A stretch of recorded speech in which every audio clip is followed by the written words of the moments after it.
queried whether Morn had shared the information about the sloth pages because he had brought someone to protect Andreas. In response, Morn maintained a deliberate silence. Salem chuckled, interpreting the silence as an affirmation. He knew that Morn had previously watched over Cain, Andreas's father. Salem was aware of the challenges Morn faced in teaching Cain, as he lacked innate talent and was assigned by the kingdom against Morn's wishes.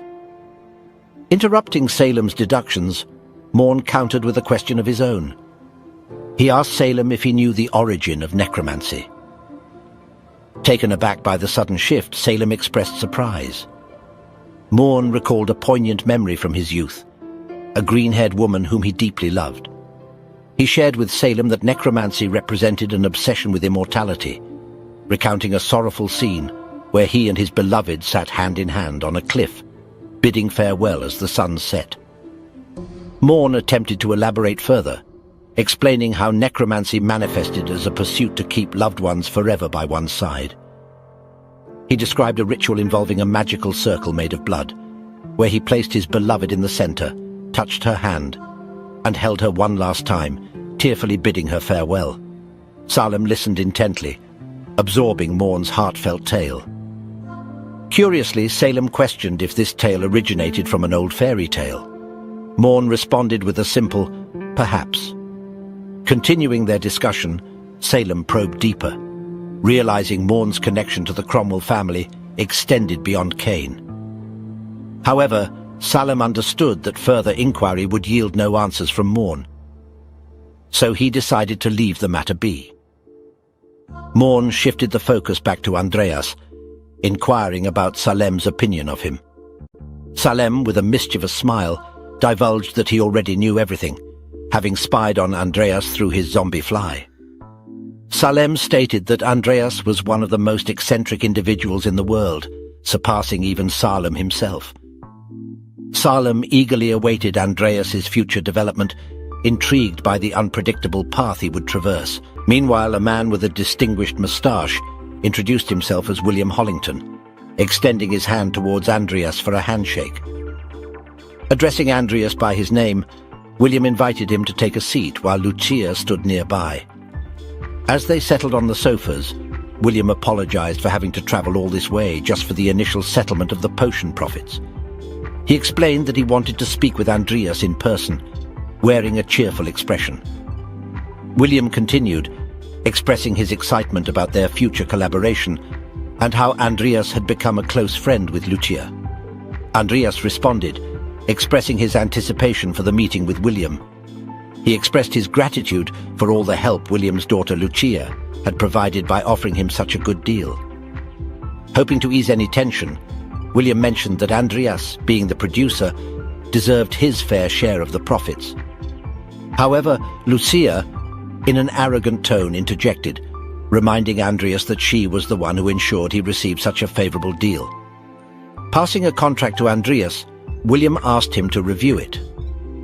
While examining the document, Andreas realized that he would receive 60% of the profits, with each unit being worth 3 million wills.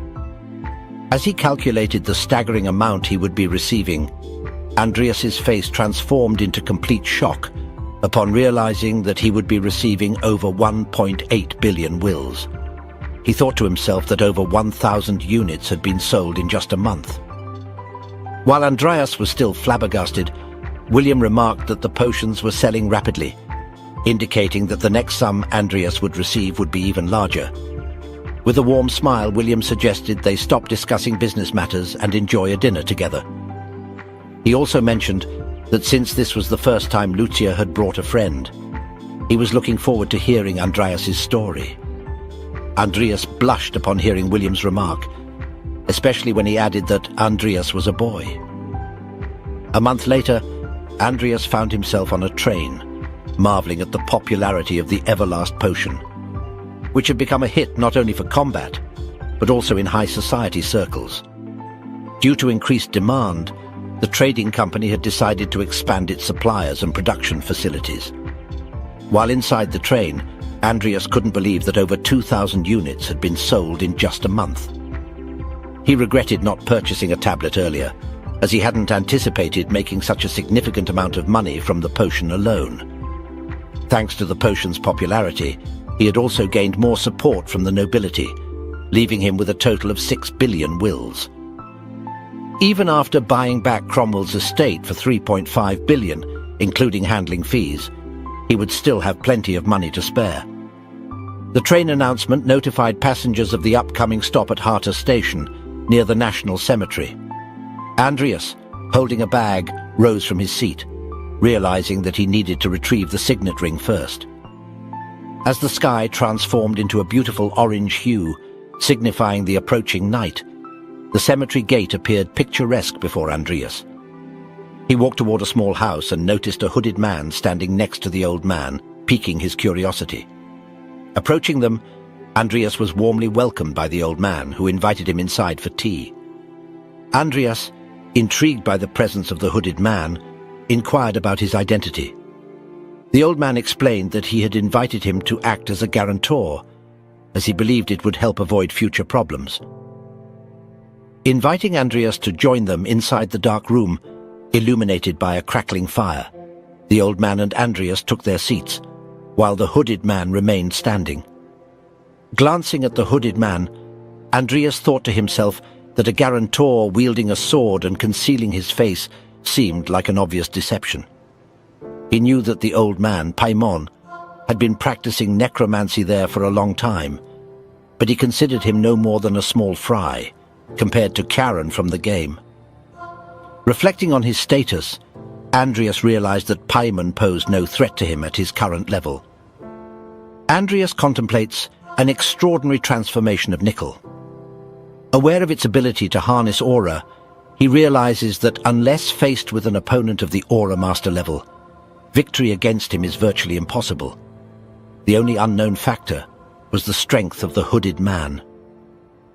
Andreas wondered if he should have released the energy within his Bantian, questioning if holding back before had been enough. Paimon prepared to serve tea, mentioning that he had acquired it from a connection within the congregation and claiming it was quite good.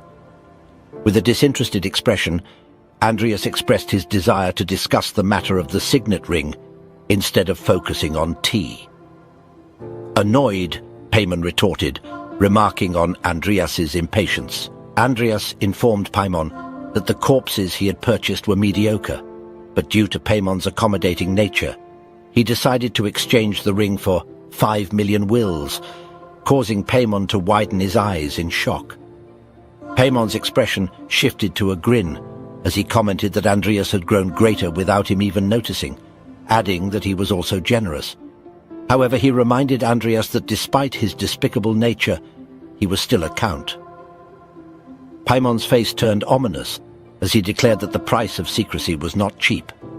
Unfazed, Andreas asked if Paimon wanted him to pay more, silently acknowledging that this was typical behavior of a villain. With an unappealing appearance, Paimon assured Andreas not to worry, as he intended to trade the signet ring for the items Andreas had acquired from the congregation, as he had heard about his significant haul. Paimon suggested that Andreas simply give him a portion of those items. Andreas glanced at his bag, contemplating the offer. Paimon, now wearing a menacing and ugly expression, stated that it wouldn't be a bad deal for Andreas. Andreas took a sip of his tea, expressing his gratitude for the offer, while the two men looked at him confused and grinning.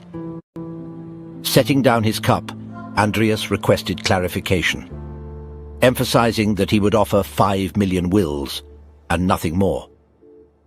Paimon's eyes turned red with anger upon hearing Andreas's statement, admonishing him and referring to him as a brat. Andreas calmly responded that he understood exactly what Paimon meant.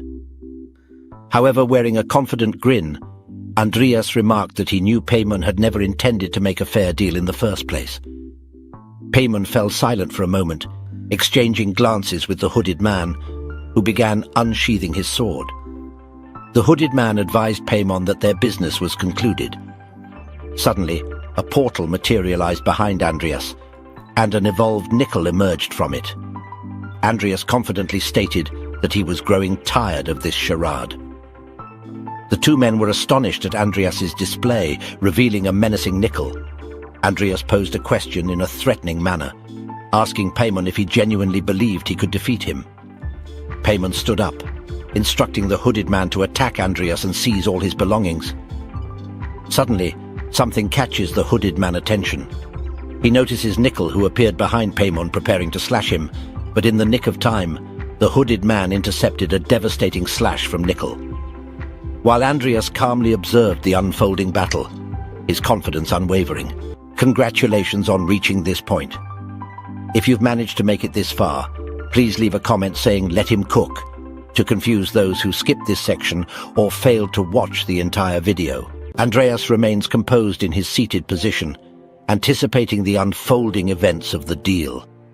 As he observes the intense fight between the guarantor, Dan, and Nickel, he realizes that Nickel is no ordinary man. When Dan thrusts his blade, Nickel swiftly grabs his leg and hurls him high into the air.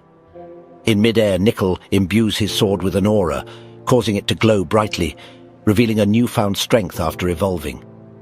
Despite Nickel's power, Dan proves to be remarkably resilient, standing his ground against the formidable skeleton. Andreas can't help but acknowledge Dan's toughness. The duel between the two adversaries continues, with swords clashing, blocks and strikes exchanged. Nickel spots what he believes to be an opening and launches a mid-air attack, only for Dan to counter by seemingly impaling the skeleton through the skull. However, much to their surprise, Nickel's phantom skill enables the blade to pass through his head without harm, almost as if he were a ghost. After delivering a swift knee strike, Nickel sends Dan flying out of the window and into the graveyard. Outside, Paimon employs his necromancy skills to keep Dan on his feet, and scolds him for his performance, demanding more effort if he expects to be paid. Paimon then shifts his focus to our main character, impressed by Andrea's summons with phantom abilities, but doubts its effectiveness against his elite soldiers. Summoning all he can, including the corpses buried in the graveyard, Paimon surrounds Andreas and Nickel completely. With no escape route, Andreas suggests they temporarily split up, planning to catch Paimon off guard when the opportunity arises. For now, their primary goal is to survive against the relentless undead army. Andreas swiftly maneuvers through the enemies, employing earth shield spells to clear a path for himself. Yet despite his efforts, the horde of undead shows no signs of stopping, continually closing in on them. In a desperate attempt to fend off the undead, Andreas employs a stone spear spell, launching rocks at their faces. To add to his challenges, archer enemies take aim at him from long range, making survival even more difficult. Paimon observes his army's struggle to defeat a single opponent, becoming increasingly annoyed with their incompetence. Meanwhile, Nickel and Dan continue their fierce battle, with Dan becoming frustrated by the persistent skeleton. In an effort to deal with Nickel, Dan drops a sticky bomb down his shirt, intending to detonate it within seconds. The explosion occurs, but Nickel seems to have vanished without a trace, leaving Andreas feeling overwhelmed and uncertain about his whereabouts. As the battle rages on, Andreas fights with all his might, even as his body begins to feel numb and strained. A grotesque zombie spews a noxious liquid onto Andreas's back, further complicating the fight. Yet, our main character refuses to give up, swinging his sword and wondering how much longer he can endure this relentless onslaught. Caught off guard by a low-level skeleton knight swinging a large axe, Andreas barely manages to block the attack in time. After attempting to kick the enemy, Andreas falls to the ground, surrounded and overwhelmed. The skeleton soldier strikes him in the skull, continuing the relentless assault by climbing on top of Andreas and beating him mercilessly. In his final moments, Andreas fears that he will perish at the hands of a mere skeleton knight. His mind races, thinking about the loved ones he cares deeply for, his sister Amy, Lucia's illness, and Vivian's mental health. He realizes that he has finally found a reason to live, and he refuses to succumb to this fate. Despite bleeding heavily, Andreas grits his teeth, and in a moment of desperation a bright light shines upon him, granting him new skills through his continuous training. His system informs him of his awakened talent, combat and aura abilities. a result of his dual core trait. Now he can wield both mana and aura simultaneously. Empowered by this newfound strength and courage, Andreas retrieves his sword and resumes swinging, determined to survive and find his way back to where he truly belongs. The system confirms that he has achieved a second awakening. Damn! Did MC really become an aura user just like that? Plot Armor-kun really came in clutch. The scene shifts to an injured Andreas, gazing at Nickel, who points his sword at Paimon. Andreas queries Paimon about the ring's whereabouts. With a sweaty face, Paimon insists on putting the sword away before discussing. He suggests that with one person dead, negotiations could improve. Andreas contemplates his options, his gaze landing on Dan's lifeless body. Eventually, he decides to wield Dan's sword and approach Paimon, demanding to know where the ring is. Paimon urges him to wait and take it easy, but suddenly he cries out in pain as Andreas cuts his arm. Andreas insists Paimon start talking, as he's no longer interested in discussing matters with him. Paimon, kneeling on the floor, reveals that the ring is in the cupboard's bottom drawer in the house. Andreas observes Paimon briefly before he starts coughing blood, his eyes turning red, veins popping out, and blood coming from his mouth. Paimon collapses to the ground, leaving Andreas wondering what's happening. Andreas had planned to get rid of Paimon eventually, and now contemplates the poisoned sword he used to cut Paimon's hand. He realizes that Dan is actually Bloody Dan, recalling Paimon mentioning his name. He acknowledges that the mask he found on Dan confirms his identity as the one who initiated the war in the game. Upon wearing the mask, Andreas feels a blue aura surrounding him, and his appearance alters with his hair and clothing changing. Removing the mask, he notes that it's an artifact capable of altering appearances. Andreas asserts that the mask confirms the identity of the person he just killed as Bloody Dan, the one responsible for instigating the war between the North and the Empire when he kidnapped the Northern Barbarian chief's child later in the game. Originally, the war was supposed to spread throughout the whole continent, and Andreas would have been drawn into it, but he unexpectedly prevented it. Andreas acknowledges that Dan was never going to live a long life anyway, so he thanks him for the mask, planning to use it wisely. He orders Nickel to search for the ring while he cleans up the mess. The scene shifts to Alvin Street's clinic, where Andreas looks at the news on his tablet. The headlines mention black mages, and the chaos caused by Paimon the Necromancer, and his hired sword fighting over gold in the National Cemetery. Andreas, sitting on the bed with bandages, realizes he won't be affected by this news, so he decides to focus on more important matters. He plans to buy his old mansion for 2.5 billion will, including fees and taxes. Suddenly someone covers Andreas's eyes, and they ask him to guess who it is. They both stay silent for a moment, and Lucia playfully remarks that Andreas is no fun. Andreas greets her with a simple, "Yo." Lucia places a basket of fruits on the bed and questions his curt reaction, reminding him that she came to visit because he's cute. Andreas thanks her with a casual, "I see, thanks." Unsatisfied, Lucia repeats his words with a hint of arrogance, saying, "I see, thanks," while Andreas wonders what else was he supposed to say. She then asks Andreas what happened to him. Nervously, he replies that it's nothing, just an outcome of overdoing his training. Lucia warns him that if he keeps it up, he might die one day, and at that moment Viviane opens the door. Viviane enters the room and Andreas calls out her name.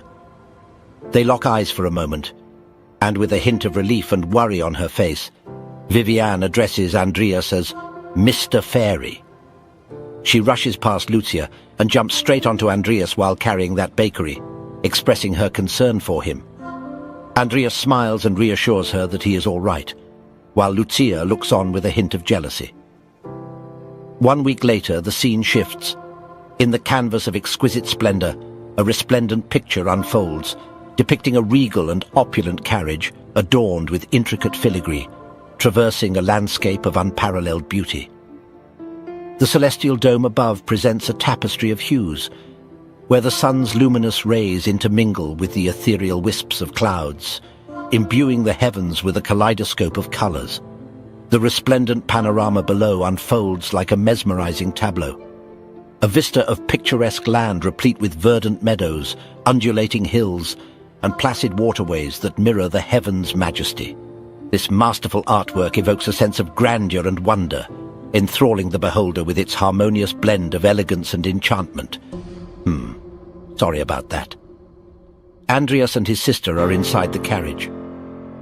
Viviane wonders what Andreas wanted to show her, and recalls going with him because he said he got the ring back. However, she can't figure out where Andreas is taking her, as all the curtains are closed. She observes Andreas reading a book, and wonders how he could afford such a fancy carriage. The carriage stops, and she asks Andreas where they are, and what he wanted to show her. He tells her that she'll see once they get off. Suddenly, she hears a familiar voice, and the old lady named Lupin opens the carriage, welcoming her back.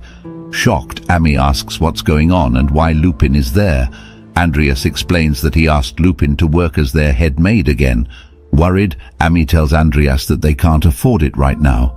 She holds Lupin's hand and apologizes, explaining that her big brother is still naive about how things work. Suddenly, her eyes widen as she notices something in front of her. Stepping out of the carriage, she sees her old house, Applewood Mansion, and memories of her childhood flood back. She turns around and asks Andreas why he brought her here. He hands her an envelope and asks her to read it, while Lupin is just happy to be there. Holding the paper, Viviane asks if what she read is true. If Andreas bought back their home, she questions how he managed to do it, fearing he might have done something bad. Andreas holds up a tablet and tells her he invented a potion, showing her a picture of it. He explains that it allowed him to buy the mansion back and assures her that she doesn't have to work so hard anymore. From now on, he promises to ensure there's money on her card every month. With tears on her face, Viviane admits that she didn't know about his efforts, and she feels guilty for saying something cruel to him just because of the ring. She clarifies that when she told him not to come back, she didn't mean it. Andreas pats her head and tells her not to be silly, assuring her that he knows she didn't mean to say all those hurtful things. He promises to be a responsible older brother from now on. While still crying, Viviane says that she always believed in him, but back then, she was just so mad. Andreas acknowledges her feelings, while Lupin does her best to hold back her tears too. Within the confines of the school dormitory, the lifeless tiger corpse lay strewn across the floor, encircled by a vivid red magical circle. Nearby, Andreas occupies his seat, engrossed in a book. Reflecting on his triumphant Second Awakening achievement earned from a recent battle, he contemplates how his newly acquired trait, enlightenment, expedites his mastery of necromantic skills. The profound ability enables him to comprehend theories more readily through introspection and exploration. Listing the array of newfound abilities such as Death Fury, Blood Curse, Ghoul Summoning, Corpse Explosion, Skeleton Summoning, and Revenant Summoning, he acknowledges the trait's role in augmenting his learning speed. Looking at the tiger named Timur, Andreas muses that he might now attempt summoning him, feeling confident in his thorough preparations. Determinedly, he raises his hand, anticipating a successful outcome, aware that he has thoroughly checked all potential causes of failure. Emboldened, he proclaims that it is time to begin. Surrounded by a beautiful radiant aura, the system announces minor necromancy, executing the Revenant Summoning. One corpse has been detected. A usable material for necromancy has been detected.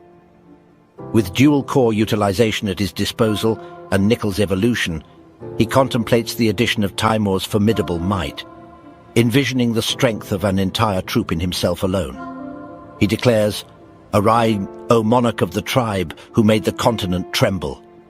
The system responds, "The summoning material's ability value exceeds that of the summoner, stability decreased, and additional effects applied." As Timur opens his eyes and awakens, the system proclaims, "Minor necromancy revenant summoning success. Summoned a revenant, legendary. The level of the completed corpse is height. Status bonus is added. The level of the completed corpse is height. Status bonus is added. The level of the complete corpse is extremely high. tier increased. It has become a revenant fighter.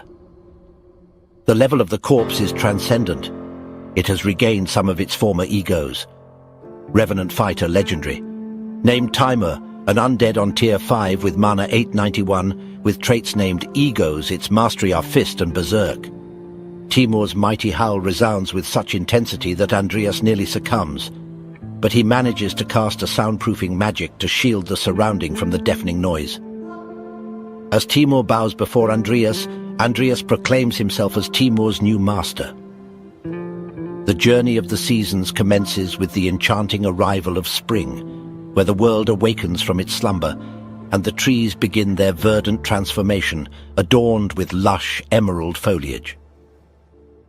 As the days lengthen and temperatures rise, the vibrant green canopies persist throughout the summertime, casting a soothing shade under the sun's fiery gaze. But as the year advances, the inevitable march of time leads us to the mellifluous symphony of autumn. During this bewitching season, the trees undergo a breathtaking metamorphosis, adorned with hues of amber, gold, and crimson. The foliage exudes a mesmerizing splendor, painting the landscape with a palette of resplendent colors. The leaves gently sway in the crisp breeze, creating a mesmerizing dance before gracefully descending to the ground, paving the path for winter's embrace. Finally, winter unfurls its icy grasp, shrouding the world in a glistening blanket of snow. The once vibrant trees now stand bare, their branches reaching for the winter sky like skeletal silhouettes. The landscape takes on a serene, ethereal quality as the earth rests, awaiting the inevitable rebirth of spring, and the cycle of seasons commences anew. Sorry about that. In the majestic and wintry Vilboar Mountains, which fall under the dominion of Marquis Magna, a group of students can be observed braving the chilling weather atop the frigid peaks. Their teacher, an authoritative figure, announces that he will now proceed to elucidate the details of their end-of-term examination. He reveals that the overarching themes of this exam are survival and collecting points.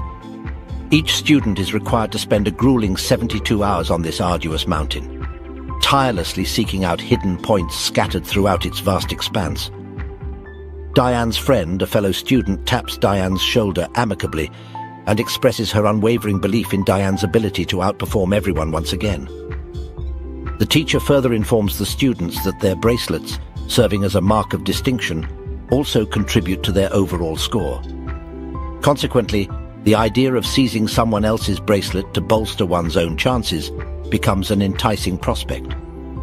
However, the teacher punctuates this by cautioning the students that any untoward event, such as evacuation, inability to continue the evaluation, or damage to their bracelets, will result in immediate disqualification.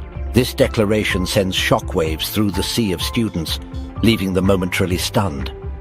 The teacher concludes his explanation, instructing the students to cover their eyes with blindfolds, and informs them that the supervisor will guide them to the starting point. The scene transitions to Mount Vilboar's treacherous cliffside, where our boy, Andreas, can be seen scaling its formidable heights, a mere 46 hours before the commencement of the test. Upon reaching the pinnacle, Andreas takes notice of a level terrain that could potentially serve as a strategic location for both offensive and defensive maneuvers. Pondering this possibility, he contemplates establishing a new base there. Suddenly, his attention is captivated by the sight of DNA Alvin, who appears utterly fatigued. Observing her closely, Andreas deduces that she is employing wide-area search magic in addition to maintaining a protective barrier simultaneously. This remarkable feat allows her to shield herself from the onslaught of the blizzard while adeptly navigating the treacherous terrain. However, he realizes that such a feat undoubtedly afflicts a tremendous toll on her mana reserves. DNA abruptly ceases her spellcasting, her breath coming in ragged gasps, before eventually collapsing to the ground. A thought flashes across Andreas's mind. Seizing Dienne's bracelet at this opportune moment could eliminate a formidable competitor. Yet he also muses on the potential benefits of joining forces with Dienne, envisioning an uncomplicated path towards achieving the highest score. As Dienne becomes aware of someone's approach, she activates a defensive spell, inquiring as to the identity of the intruder and demanding that they refrain from moving. Andreas draws nearer, unveiling his true intentions by affirming that it seems she has